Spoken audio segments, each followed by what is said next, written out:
E ate bire mege ya yere. E ate bire mege ya yere. Adanira lunele. Ira me chonisi. Adani varelu. Ira me choniope. Oh! Ira me choniope bakmoe. Ira me choniope. Adanira lunele. Ira me chonisi. Adani varelu. Ira me choniope.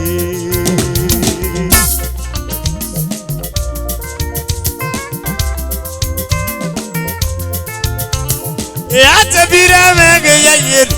Oh! E ate bire mege ya yere. Adanira lunele. Ira me chonisi. Adani varelu. Ira me choniope. Chief Bright Obi Okuta Bright Odugelere Obi Abele Bright Igu Weno Moime o Kaladu Yebo Odugelere E ate bire mege ya yere bakmoe Yege ya yere Adanira lunele Ori esi meki Adani varelu Ori ebe meki Bright yo no Obi Okuta Bright yo Akere no mome Agbe momo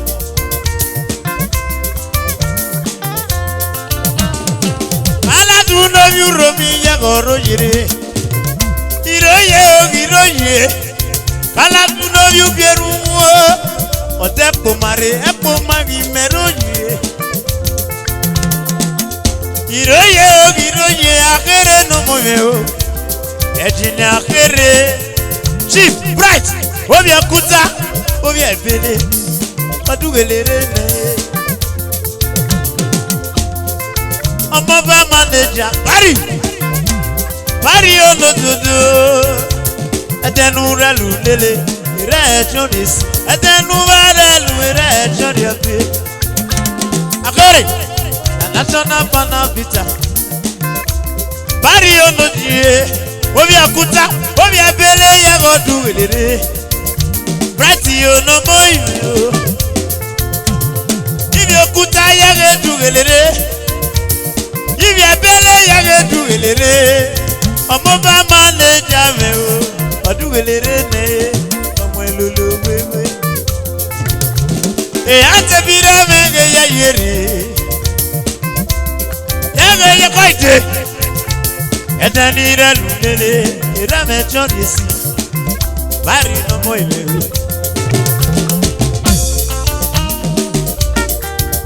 Chief Obi Okuta Obi Abele Edugelere ne o Bright yo no moime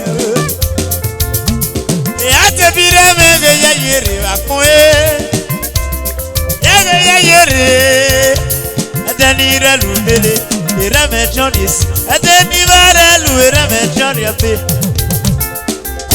Bari yo no mome Obi Okuta Omoba manager Odugelere I chief you no mome o Ena Okuta yage dugelere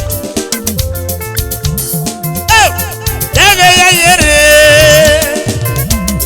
Yage ya yere Adani lunele Ira me chonisi Adani varelu Ira me choniope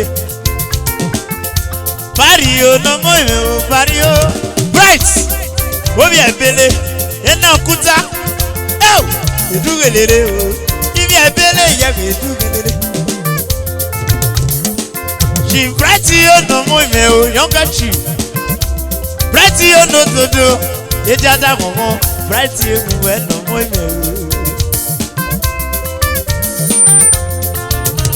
E ate bire mege ya yere bakmoe Akere Manabita Odugele Akere o no moime ye Manabita akere Bright Obi Okuta Bright ye Odugelere Chief Bright yo Omoba manager Bari Chief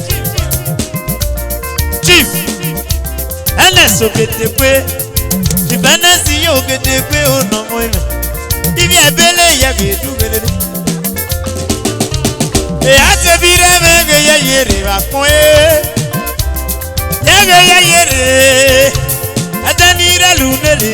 Irame chonis. Adanimare lu irame choriofi.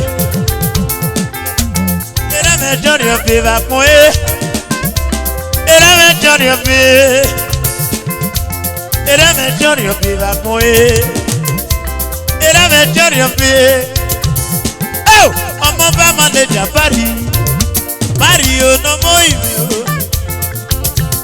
Obi akuta yego dugelere. Chief Bright ye no dodo. Obi akuta. Obi abele hu eno moyo. Bright ye ni dodo. E ate bira mege yere bakwe. Ege yere. Adenura lubele. Oli si wepi. Adenumare lu gori ebe wepi. Oh, Chief, Akbaka noje. Obi okuta yego dugelere. Ai asapoyi. Chief, odugelere. Akbaka ono moime. Chief, Aslem, itama onoje. Obi okuta odugelere ne. Chief Aslem ono moime. AKA Akbaka of Africa. Akbaka yego dugelere. Chief Doctor Oduware no moime. Oduware no do. Oduware no moime. Akbaka do. Chief Oduware. Obi akuta. Chief Ernest Ogedegwe. Ena akuta dugelere. Ibi ebele. Edugelere. Ena okuta. Edugele. Ibi ebele. Edugelere. Ọmọ elolo wewe. Aslem itama achieve. Aslem wo. Chief Akbaka ono mo mega Akbaka ndodo. Obi ebele. Obi akuta. Bright yo. Obi akuta odugele. Chief Aslem itama onoje. Kaladu yego dugelere. Giroyo. Chief Akbaka. Mari ọmọba manager. Emmanuel. Obi asembota. Obi akuta. Mari ono moime.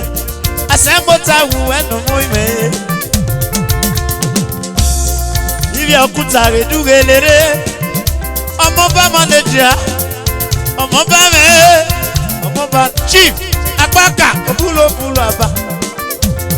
Obi akuta odugelere. Obi abele Akbaka o. Chief Ojadeba no more. The Arokodade one of Ekiti State. E atebira mege yere bapoe. Yere. Adanira lunele. Ira mechonis. Adanimare lu ira mechoriopi. Oh! Arokodade. Honorable Councillor. Oh! Odugelere Ward 5 Councillor. Arokodade odododo. Chief Ojadeba. Chief Akbaka. Akbaka odododo. Obi okuta wuwe no moye.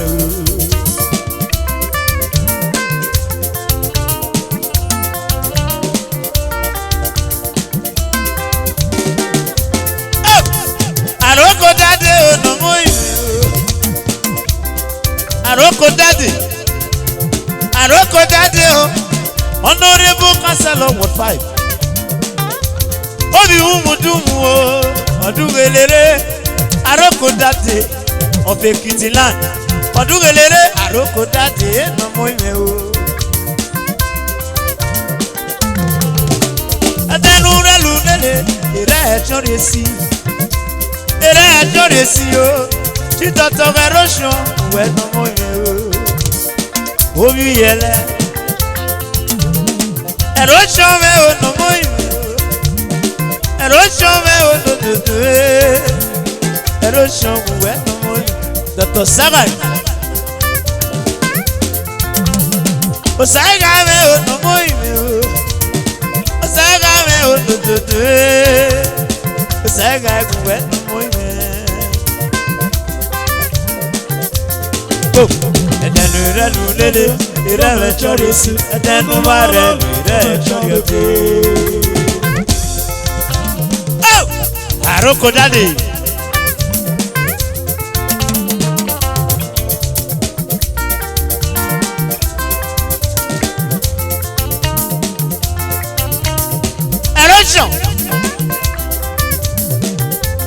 Go!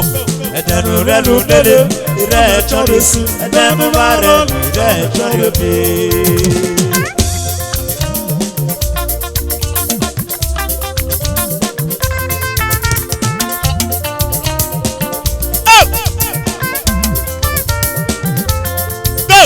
Edenu relu lele, ire chorisi. Edenu marelu ire chorioke. Aroko daddy.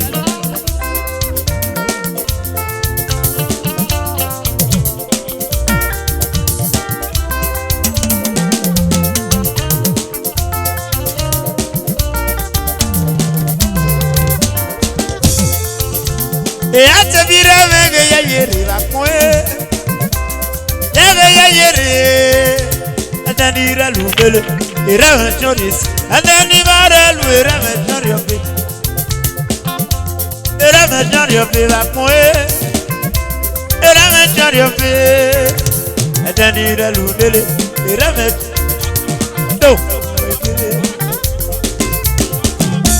Jita to abu. Oracle spiritual. Abu me no moime. Tu t'attends à créer no moime, no vieux mondo. Oh, ochaja shobwe, ochaja guwe no moime.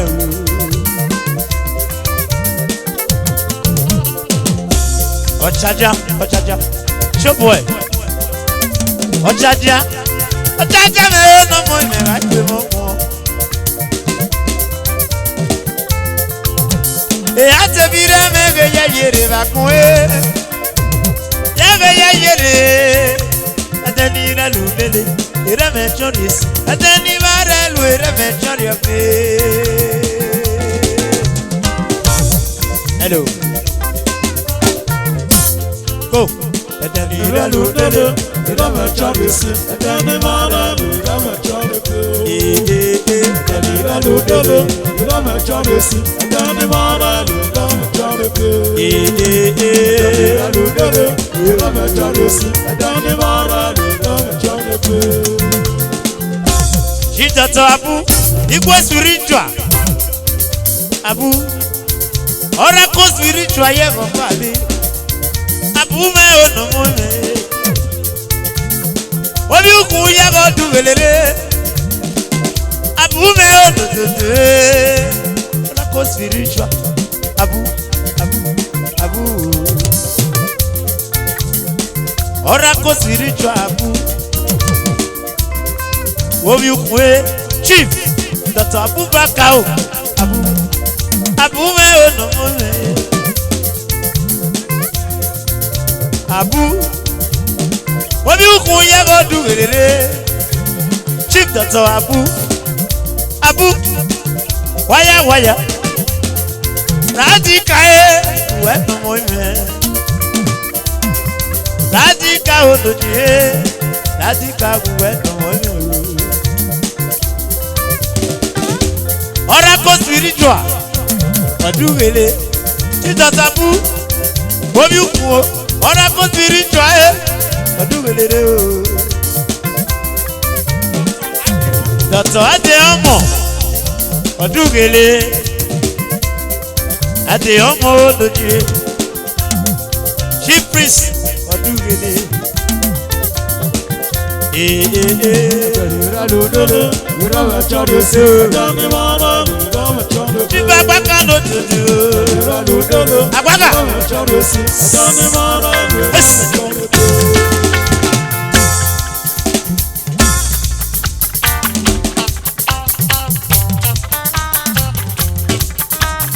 Ebe nu waro boso. Apaka lójú obi òkúta Òkùnkùn Oyèé Chitọ̀tọ̀ abu mẹ́ olóje Chitọ̀tọ̀ ẹ̀dẹ̀ ọmọ ọ̀tàkẹ́rẹ́ mẹ́ni rẹ̀ tẹ̀pọ̀ akẹ́rẹ́ mẹ́ ọ̀nàmọ̀ mẹ́ oje ebe ni wẹ́rọ bọ́sù ebe ni wẹ́rọ bọ́sù ebe ni wẹ́rọ bọ́sù Òkùnkùn Oyèé Chitọ̀tọ̀ abu Chitọ̀tọ̀ ẹ̀dẹ̀ ọmọ obi mọ́tò ẹ̀dẹ̀ ọmọ mẹ́lòdò Chitọ̀tọ̀ akẹ́rẹ́ lójú mi obi mọ́tò ọ̀rẹ́bù sọ́gọ̀dọ̀ pọ̀ Òkùnkùn Oyèé ọ̀rẹ́bù sáwọ́ lọ́wọ́ Òkùnkùn Oyèé Chitọ̀tọ̀ ẹ̀dẹ̀ ọmọ akẹ́rẹ́ mẹ́ni rẹ̀ tẹ̀pọ̀ obi mọ́tò Clement mẹ́ onúmọ́ mẹ́nyà Clement generator Chitọ̀tọ̀ ẹ̀dẹ̀ ọmọ akẹ́rẹ́ mẹ́ni rẹ̀ tẹ̀pọ̀ akẹ́rẹ́ mẹ́ onúmọ́ mẹ́nyà obi mọ́tò kò dé sí wọn dídè yìí akẹ́rẹ́ olóje Chitọ̀tọ̀ ẹ̀dẹ̀ ọmọ lòdì akẹ́rẹ́ olóje Chitọ̀tọ̀ ẹ̀dẹ̀ ọmọ obi mọ́tò ọdún wẹlé ebe nu wẹ́rọ bọ́sọ̀nìyà Chitọ̀tọ̀ ẹ̀dẹ̀ ọmọ ebe nu wẹ́rọ bọ́sọ̀ ebe nu wẹ́rọ bọ́sọ̀nìyà Òkùnkùn Oyèé ẹ̀dẹ̀ ọmọ obi mọ́tò ọdún wẹlé Chitọ̀tọ̀ akẹ́rẹ́ lóbi mọ́tò Chitọ̀tọ̀ ẹ̀dẹ̀ ọmọ apáka lóbi òkúta wẹ́sẹ̀ mẹ́gbẹ̀mẹ́ you go dey see money dey you go dey see money dey you go dey see money dey you.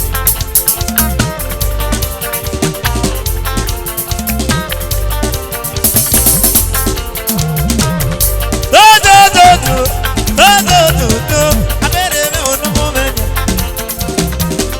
Chitọ̀tọ̀ ẹ̀dẹ̀ ọmọ obi mọ́tò chief apáka òbòkúta ó jẹ́bú nọ́nà ebe nu wẹ́rọ bọ́sọ̀nìyà Chitọ̀tọ̀ apáka mẹ́ni rẹ̀ tẹ̀pọ̀ apáka lóbi òkúta nọ́mọ̀ obi ebele ebe nu wẹ́rọ bọ́sọ̀ Òkùnkùn Oyèé dadi Chitọ̀tọ̀ akẹ́rẹ́ ẹ̀dẹ̀ ọmọ lódodo ẹ̀dẹ̀ ọmọ lọ́mọ́mẹ́ dadi lódodo you go dey see money dey use dadi manager ọmọba manager Kaladu n'obi ubieru mu gbọdọ yire akẹ́rẹ́ ní baba Chitọ̀tọ̀ ẹ̀dẹ̀ ọmọ obi mọ́tò chief apáka obi òkúta obi ebele apáka n'ụmụ kò dé sí wọn ní dey use àròbọ̀sọ àgọ̀dọ̀pọ̀ Òkùnkùn Oyèé àròbọ̀sọ àwọ̀lọ́wọ́ apáka Òkùnkùn Oyèé ẹ̀dẹ̀ ọmọ lójú pé obi mọ́tò Chitọ̀tọ̀ akẹ́rẹ́ lóbi mọ́tò nínú mọ́tò mọ́ mẹ́nyà okay now ebe nu wẹ́rọ bọ́sọ̀nìyà easy voice ebe nu wẹ́rọ bọ́sọ̀ ebe nu wẹ́rọ bọ́sọ̀ ebe nu wẹ́rọ bọ́sọ̀ Òkùnkùn Oyèé.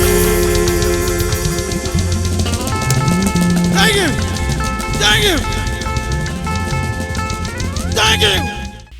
Okanleni ma sabore yo sayo.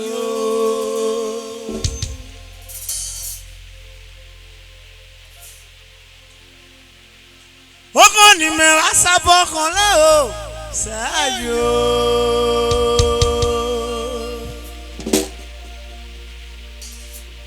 Oko le ni wa sabore yo sayo.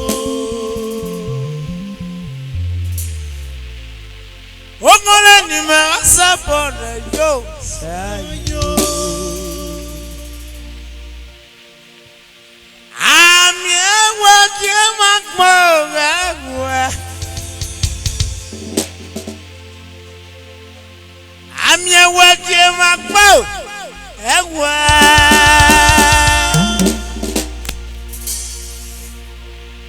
Ami ewa ki makmo ewa. Esedion wele chairman of the chairman.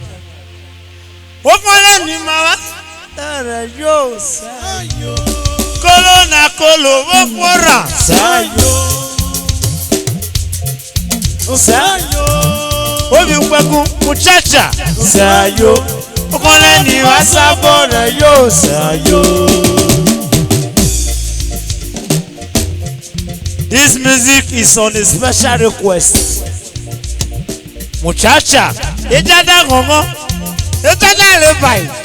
Aime, no ye goro noka, padugele. Aime no moime o. Solo no mi Kaladu. Everybody, mona lose this boy. Melo. Now this boy the bomb follow me. Mona look at. Solo no mi Kaladu. Solo. Oh, we Kaladu, solo, a genius solo, architect. He go school, now you need for graduate, me not go school. Don't do it, they won't say, solo, oh, we Kaladu, solo, no more, eh, you may know you go on, no car. Muchacha, no more, do it, they must say. I'm here working my phone. I'm here working my phone. I'm here working my phone. Doctor, what you be a jam? My in-law, what you be a jam? That you went no more. Who can lend him a support you? He just got your no can lend you a support you. Muchacha, you just a go. Hey, what you going on? Daniel. Yahoo furniture, Obio Boji. Today, solo. Obi Kaladu solo, yeah. Ejina solo, Amoni Kaladu biale. Obi bieru, solo no mo ime o. Muchacha uwe no mo. Yejada gogo. Lucky, superstar. Lucky boy me o no more. That's o no more me o. Kaladu ye go do rere. Giroye. Muchacha, otiko style. Ikeo. Daniel digere. Daniel go we no more me o. Engineer. Omo no gbagun biere. Odugele ajinawe no moyo ekwa fun obi abudi doctor obi biaja junior doki baba Odugele ajinawe no oti ko style lucky no bi osagali obi bieru mu boroye Eddie Daniel Obi Opoji delight. Daniel no more Daniel lucky. Obi Osagale. Obi Obierumu lucky guwe no more me o. Okesi odododo. Okesi water. Okesi. Oya kajesa. Okesi yo no more me. Lucky yo no more me. Okesi odododo. Ami ewa. wakie makpo ewa ame wakie makpo ewa okole ni wasabo re yo se ayo eis eti onwele ule oya budi ule Indomitable president, indomitable chairman, tanker drivers. Eis, eti onwele. Oparo no mo me. Eti onwele me o do. Lucky, Eli you sikewa. Obio saga, obio bierun. Odugele. Dodo we de mose. Ule no ya buti o. Uleme no mo. Obia buti ya odugele. Tanker drivers. Edugele. President, chairman. Eisio, obia jonwele. Oparo. Oh, okesi gu we no mo me. Okonlenu we asabo re yo. Doctor, obi biaja. Junior Doki. Ule, okesi gu we no mo. Ule me no mo me o. Ibi akoma babulo. Ibi akoma babulo. Ena iru ape babulo. Ena budi babulo. Ena ruwa babulo. Ibi amuyi babulo. Esan Opa maki. Esan Opa. One Esan Opa. Ejo wele eisi yo no mo yen. Oporo. Ule no bia budi. Ule me o no mo yen o. Ima me o no mo yen o. Okesi no yo kaje san ya godu welere. Ami ewaje ma po gawa. Ami ewaje ma po. Ugbebulu Dr. Ino esepe. Oye mondo. Ugbebulu Ofe Salan. Ugbebulu. Ojade ba o no mo me. Di idodo dawa of Ekiti land. Idodo dawa. Okesi we no mo. Okonle pa sabo re yo. Okesi we no mo me. Okonle nu we sabo re lu. Are khadia. Iloto soni mota. Are khadia o no mo me o. Iloto soni mota. Are khadia o buwekele. Iloto soni. Are khadia. Kaladu no yu bieru. Odugele. Iroye.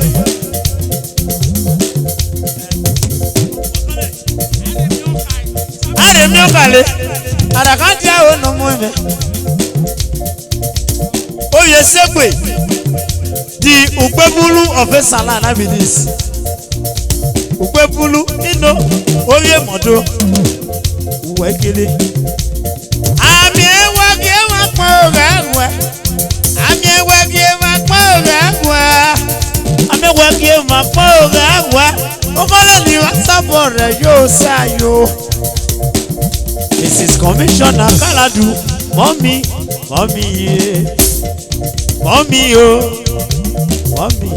Commissioner Kaladu. Mama Maswe. Mama Oseluke. Ona mosobole ame no seme. Ole kona. Odugele o. Do. Women of wisdom. Edugele. Challenge Mrs. Commissioner Kaladu. By challenge Mrs. Bonnie Blackie. Bolaji. Mrs. Aso Enowe. Mrs. Azekwemi. Edugele. Oscar Meme. Women of wisdom. Edugele o. Aroko dade of Ekiti land. Aroko dade weno mome. Okon ni wa sabo re yo. Osala o no mome. Osala o do do do. Osala muwe dele. Ami ewa ke ma po ewa. Ami Evo. Diamond White. No Molest Junior. Odugele superstar. Diamond yo no more me o. Superstar. No Molest Junior. No Molest. Uwe no more me o. Diamond ye. Parliament. Edugele. Parliament. Edugele. Diamond yo no more me o. Superstar. Parliament. Edugele. Parliament edugele. Oria one. Oria za moment evo chair. Parliament. Odugele you we no more me o. Do. Yeah you. Diamond. We no more me o.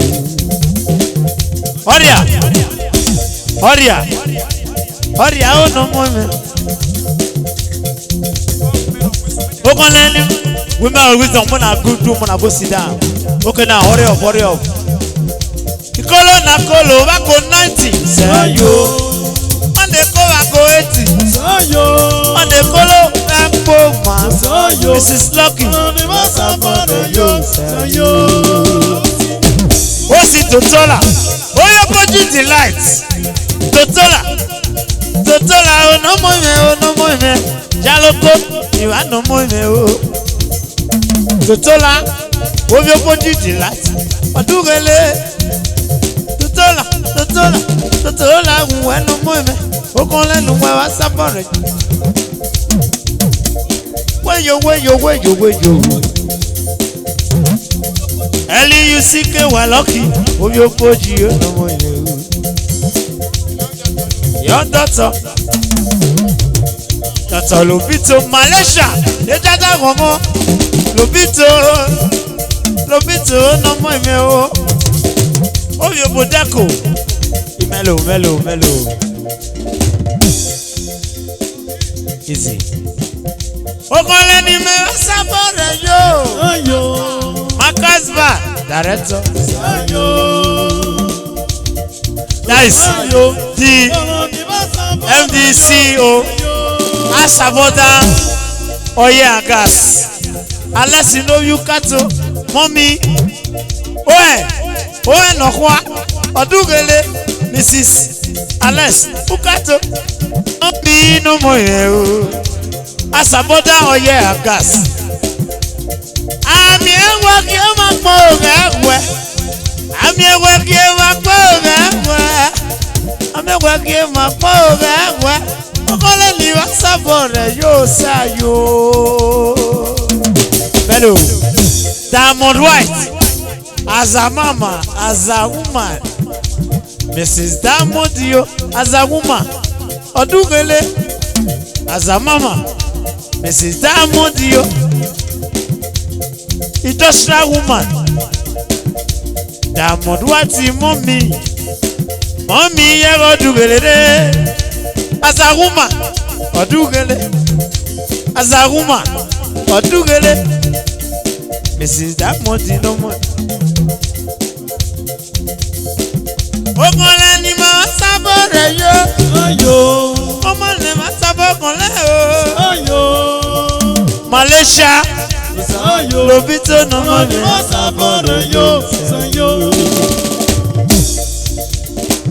Sabi. Okay now. Dr. Lobito. Young Dr. Lobito. Ejaga gongo. Malaysia. Lucky Woods. Esther. Ovido a Odugele. Ata Mike Bay. Lobito no more. Lucky yo no more. Lucky Woods. Malaysia do. Ami ewa ki ma po ewa. Ami ewa ki ma po ewa. Ami ewa ki ma po ewa. Kisti, obi ukpo.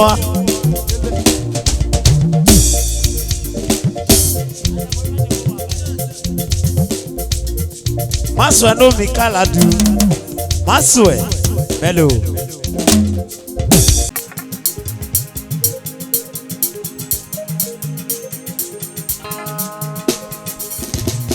Oti warak.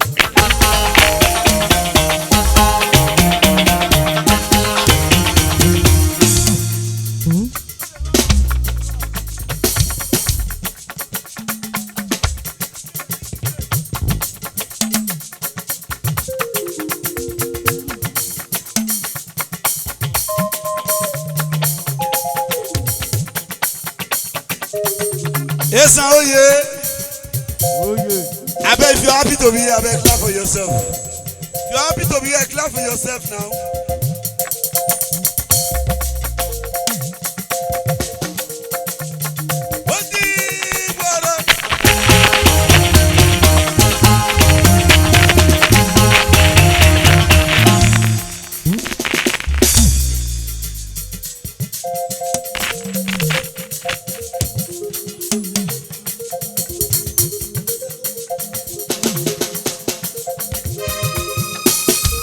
Sasha, Yaleke.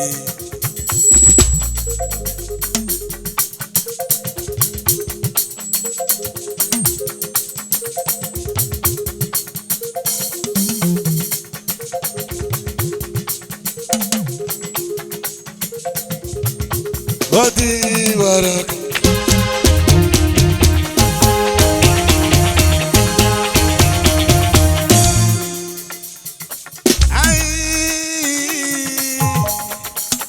Sa music I come to stay.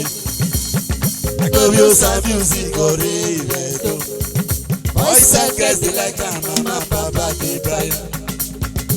When no sound and oh, you for my city for boss at the I come your sa music I come.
Music.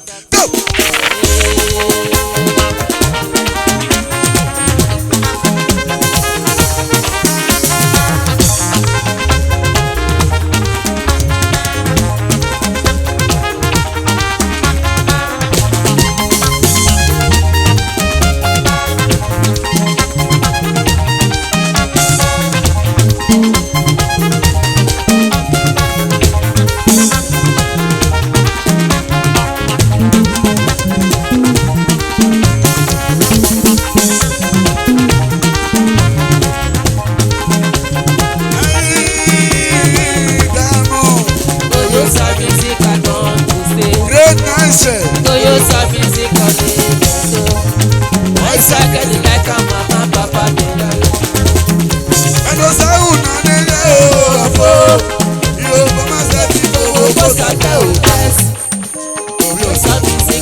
see money they use as you want to. Love yourself when you want to. Yalude, yalude, kajo. Yalude, kajo. Edo, mageo. Bibi, mageo. Edo, mageo. Asawo bigi break on the top.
When they see you coming, when they hear you talking, we don't pay the dues, now they start shining. I say, I can put them here,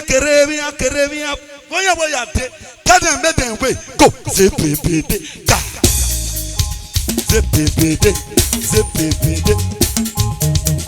Kaladu also.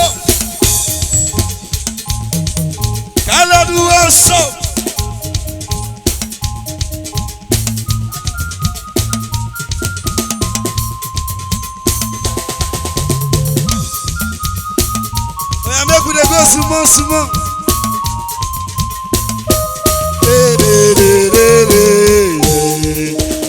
Oh yeah, let's go.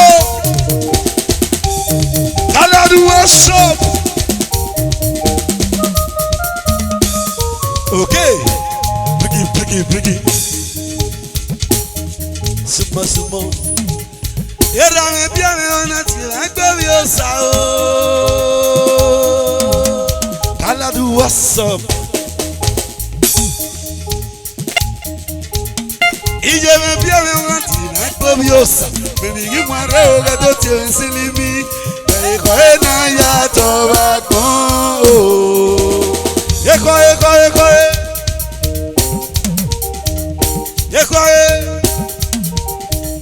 Era me bien me onati la gbe o sa o. Briggy. Isati susaniko oba ewa pegona ri ososo maye na yati eboni koka adesu I love it big six song traditionally she dey feel the melody unconditionally. It's your boy Gobiosa. We rap in the step but we dey play loyalty. Back in the day we dey sing old school song but now we still keeping it three.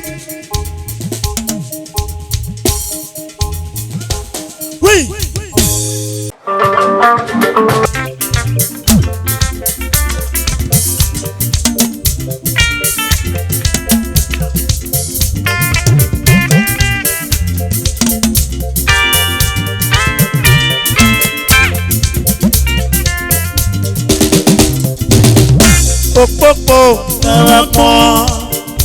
never come. Ojú mi náà bàbá tó dá yìí mi máa sì wọlé.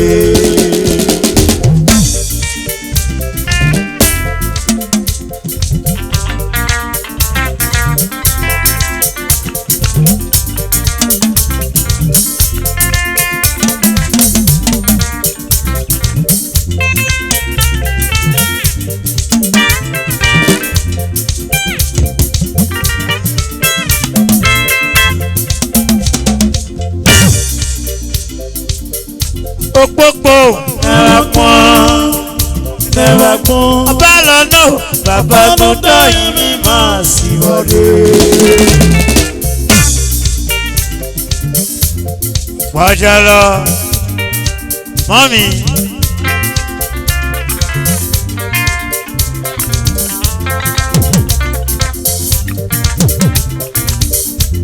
Ó sì lórí àjẹbè. Omi romi àjẹbè. Ojú mi náà rí bá pọ́n. Èpópó náà rí bá pọ́n. Ọyọ̀sẹ̀ mọ́lẹ̀. Ó sì lórí àjẹbè. My brother from another mother. Àjẹbè confirm merit.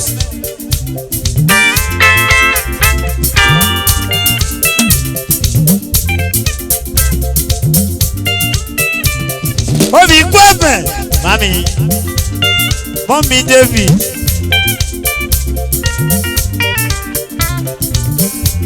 Ó sì lóbi àchèbè ọdún wèrè. Èpópó never come. never come. ojú mi náà bàbá tó dá yìí mi máa sì wọlé.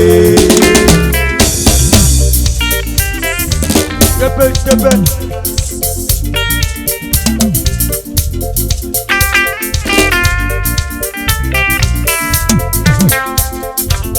My brother from another mother.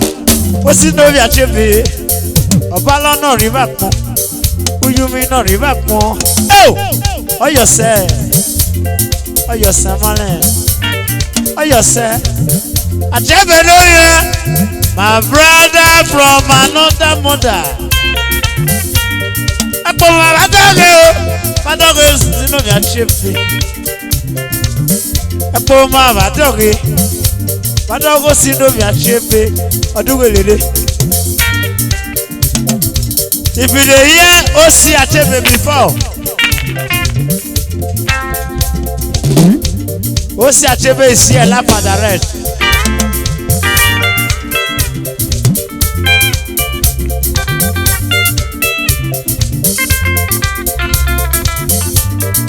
Dọ̀kí bàbá Sylvester ó lè kó ayé dè. Dọ̀kí bàbá. Omi tó a. Èpópó náà rí wọ́n náà kùnà. Bàbá Ọyọ̀sẹ̀ ma. Ọyọ̀sẹ̀. Òpópó never come. never come.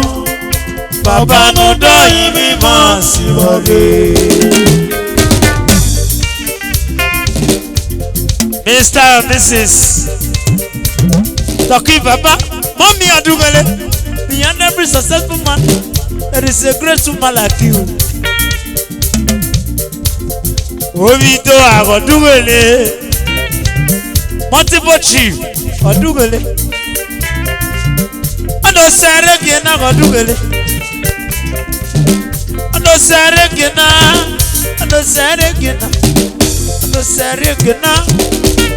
Ọdúgbélé. Ọdún sẹ́rẹ̀ gínà. Ọdúgbélé. Ọdún sẹ́rẹ̀ gínà. Omi ẹ̀kọ́ ayíde. Kónémi yìí kọ́ lòlò. Òpópó never come. bàbá tó dá yìí mi máa sì wọlé.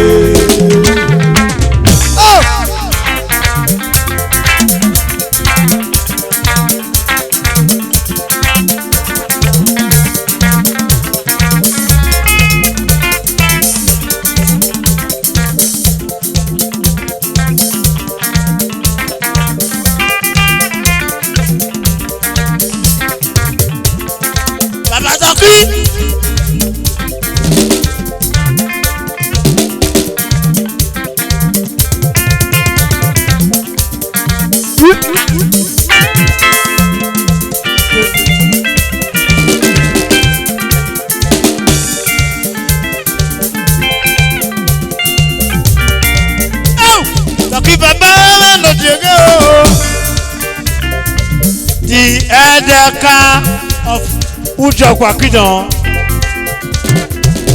The Popo non rivakmo. Uyumi non rivakmo. Oh yourself. Oh yourself.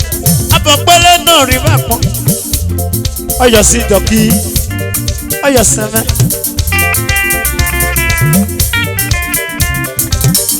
Popo nawakmo. Uyumi no Baba no doyin mi ma si wore.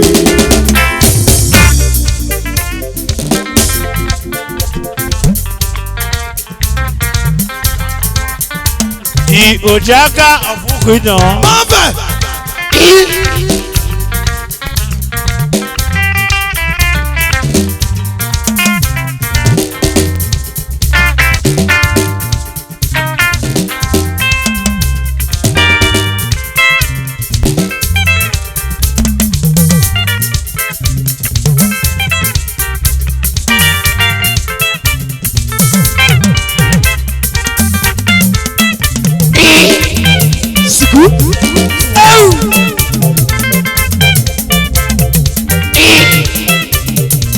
The Edeka of Ujakwakidan.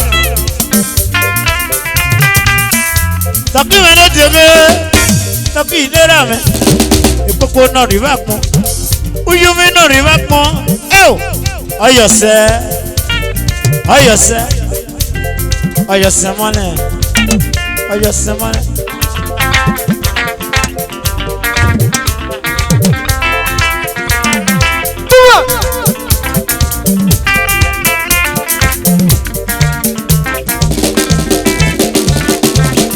Taki inera me.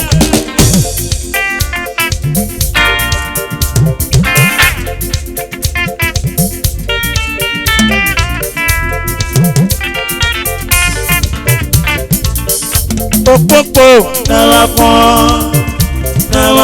Uyumi no Baba no doyin mi ma si wore. High Chief Doki, multiple Petro Oduwele. Chief Dr. Sylvester Kwagide. Gift you know me Kaladu, last one.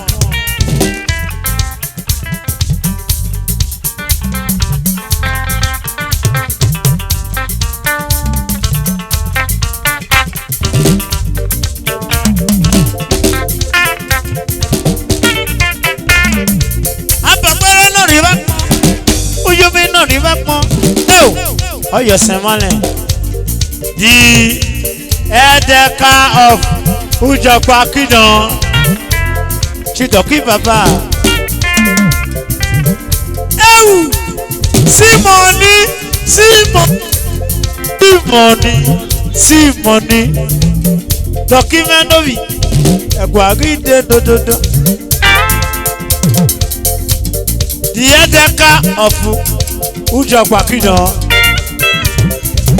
Doki no mu iwore. Daddy. Orukumu nevolo.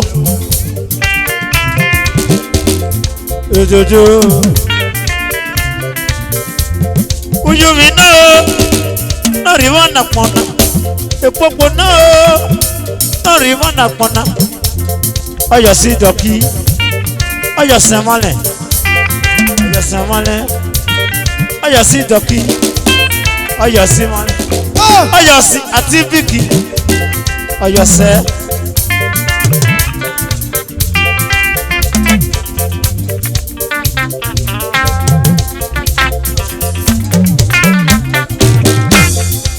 Mrs. Otiko.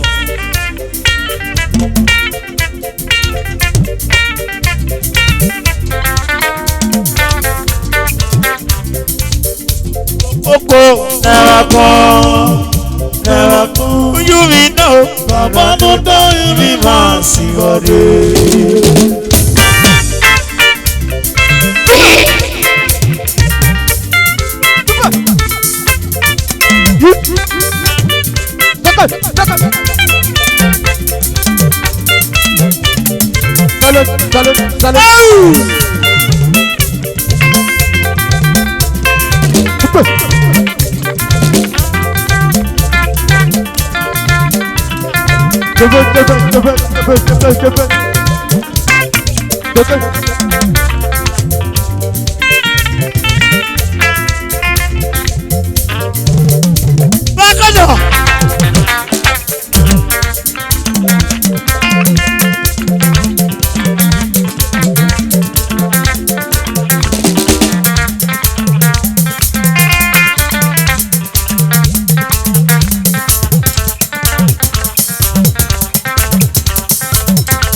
Daddy, hello.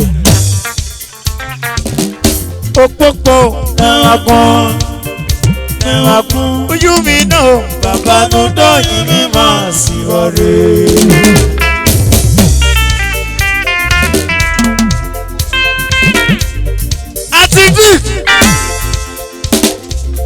Àti bíìkì nọ́mbà rẹ̀.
Thank you. Makosana puno koke odugelere. Ana mwelo lo daguge.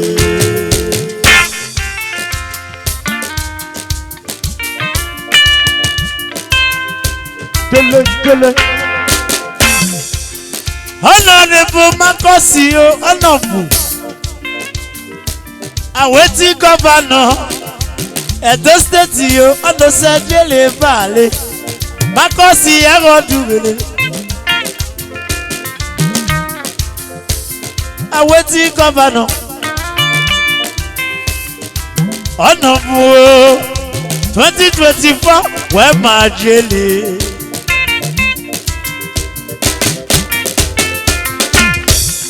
Honorable Yagobale. Agbebe me o. Anabuge Garabiogege. Aweti governor 2024.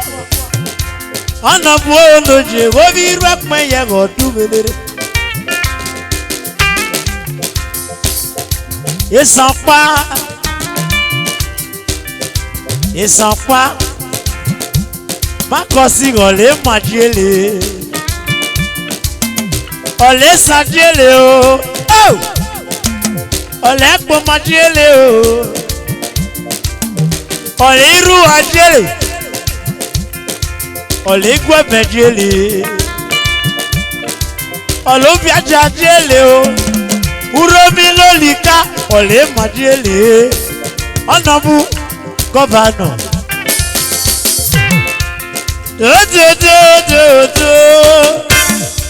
Idobolo si wugelere. Ni makosi megi oda kwera.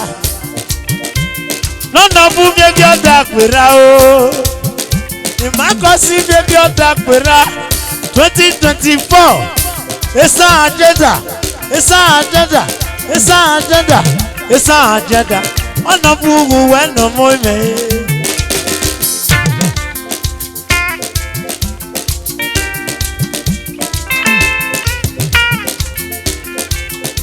Idobolo si wugelere. Ni makosi megi oda kwera. 2024 no megi oda kwera.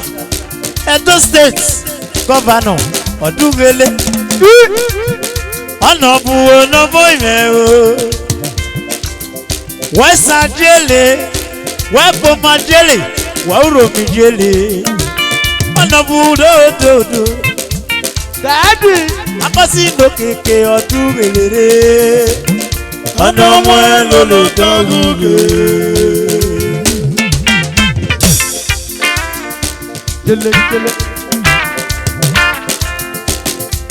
Executive Chairman Esan West. Honorable Collins Agbogu FCT Abuja. Obi ilẹ̀ Yagodubele. Abuja me onoji. Abuja me onododo. Digital Chairman yo Esan West Local Government. Amale pomo achako e. Amale pomo achako. Ọ̀nà bí ọmọ pẹ̀lú ló bọ̀ fún.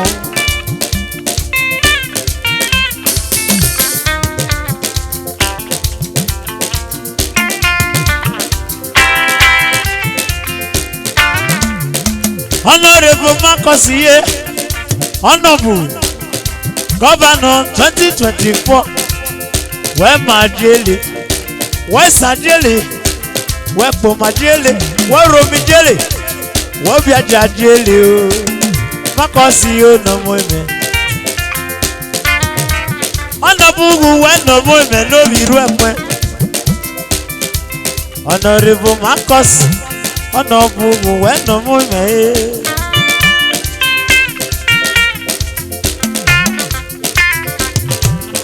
God bless you.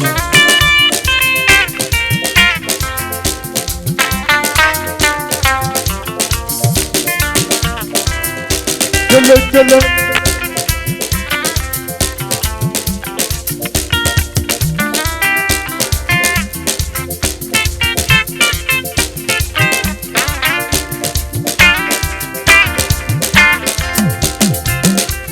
Honorable Makosi Edo direct. Aweti governor Odugele. Makosi no be iru ẹpin. 2024 when Majele o. Idobolo si ugelere. Idobolo si ugelere. Idobolo si ugelere.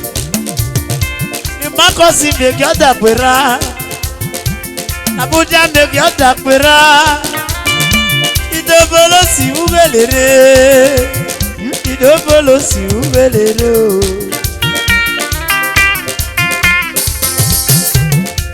Abuja megi oda kwera o. Imako si megi oda kwera. 2024 Governor Edo State Esan agenda when Majeli Honorable Makosio Honorable Esan agenda when Majeli Honorable Makosio no keke adugelere Ọ̀nàmọ́ lọ́lọ́ dágógè. Makosio Ọ̀nàmọ́ lọ́lọ́ dágógè. Ọ̀nàbùwò lòdòdò. Ọ̀nàmọ́ lọ́lọ́ dágógè. Àwẹ̀ tí gọ́vànà Esan agenda Ọ̀nàmọ́ lọ́lọ́ dágógè. Àwa náà pè ní yàrá ìgbà ọmọ mẹ́. Àwa náà pè ní yàrá ìgbà ọmọ mẹ́. Lórí àpòpọ̀ ọ̀nà mẹ́, lọ́nà ọ̀sàpọ̀ ọ̀nà mẹ́. Àwa náà pè ní yàrá ìgbà ọmọ mẹ́. Ìgbà ọmọ mẹ́ bá pọ̀ nírẹ̀lẹ̀. Abuja SCT Abuja Novile.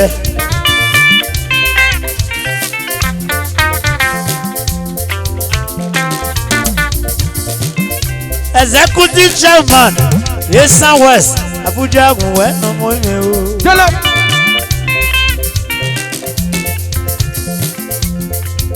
Egbe ọpọ mi bá pọn nírẹ̀lẹ̀. Egbe ọpọ mi bá pọn dodo. Egbe ọpọ mi. Egbe ọpọ mi. Àwa náà pè ní yàrá egbe ọpọ mi. Abuja mi ò no mo ime yìí.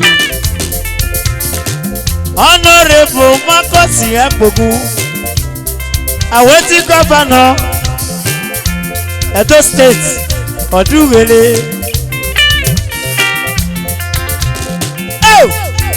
Egbe ọpọ mi ma pọn nírẹ̀lẹ̀. Egbe ọpọ mi ma pọn dodo. Egbe ọpọ mi ma pọn dodo. Abuja SCT Digital Chairman Esan West Local Government. Abuja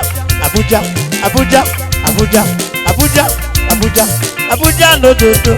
Abuja Chairman ni onomo ire o.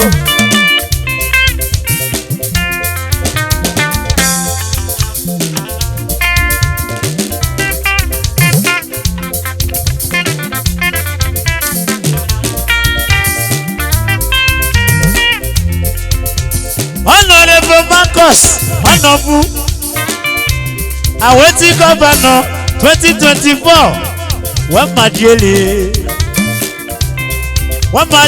o.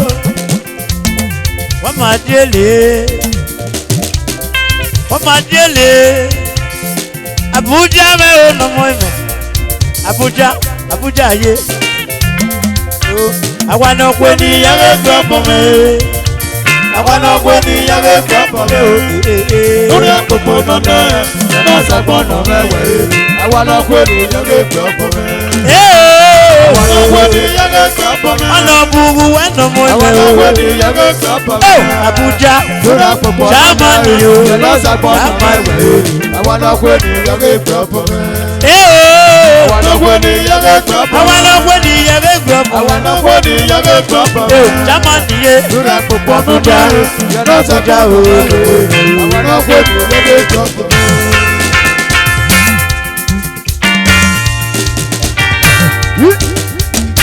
FCT Abuja. Daddy. Abuja Novile. Ọ̀nà sẹ́lẹ̀kẹ̀ náà yẹ bẹ́ẹ̀ ká yan lèlè. Sùọ́. unoko idebe owala unoko idebe agba Abuja owala nina unoko idebe gbogbo akọni dodo ọ̀nà buwo Marcus Abuja direct Edo direct awaiting governor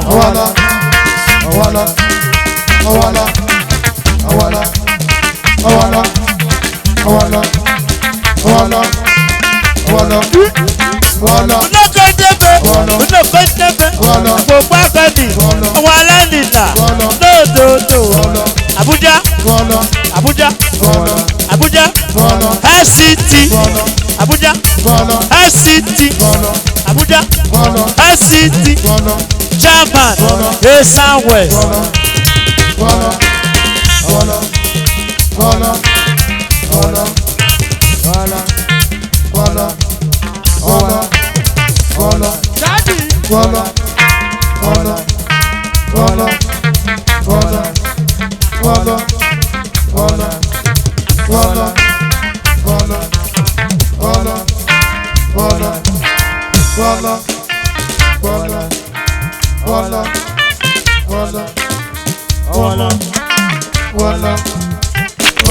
Honorable Costa Ekwe Oye Watu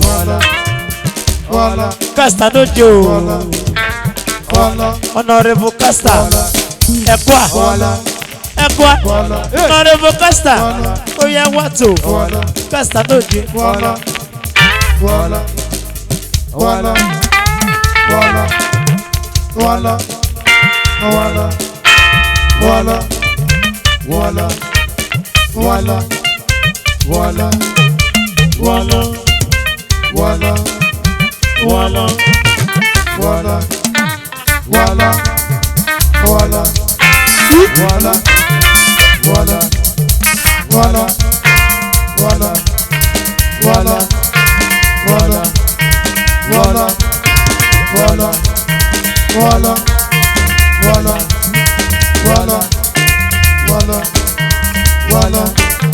Wala